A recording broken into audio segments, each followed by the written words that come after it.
আসসালামু আলাইকুম cricket প্রেমীরা, SP স্পোর্টসে আপনাদেরকে স্বাগতম। আজকের বিপিএল 2025 এবং 26-এর ম্যাচে সিলেট টাইটান্স ও ঢাকা ক্যাপিটালসের মধ্যে জমজমাট লড়াই হয়েছে। চলুন শুরু করি হাইলাইটস। টসে জিতে ঢাকা ক্যাপিটালস সিদ্ধান্ত নেয় প্রথমে বোলিং করার এবং তখনই শুরু হয় আজকের ম্যাচের রোমাঞ্চ। সিলেট টাইটান্স 20 ওভারে সংগ্রহ করে 173 রান 5 উইকেটে। আজমাতুল্লাহ ওমর জাই 20 বলে জড়ো 50 রান করেন এবং দলের রান তোলার কাজে বড় ভূমিকা রাখেন।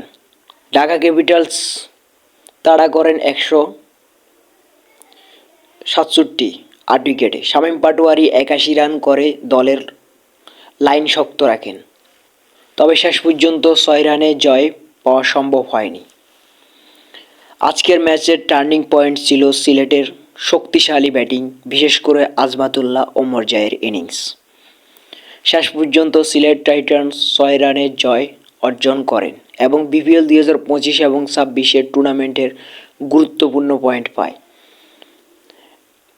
ম্যান অব দ্য ম্যাচ হয়েছেন আজমাতুল্লাহ ওমর জাই। ভিডিওটি কেমন লাগলো সেটি কমেন্টে জানাতে ভুলবেন না। এসপি স্পোর্ট চ্যানেলটি সাবস্ক্রাইব করুন, ভিডিওটি লাইক ও শেয়ার করুন। আল্লাহ হাফেজ।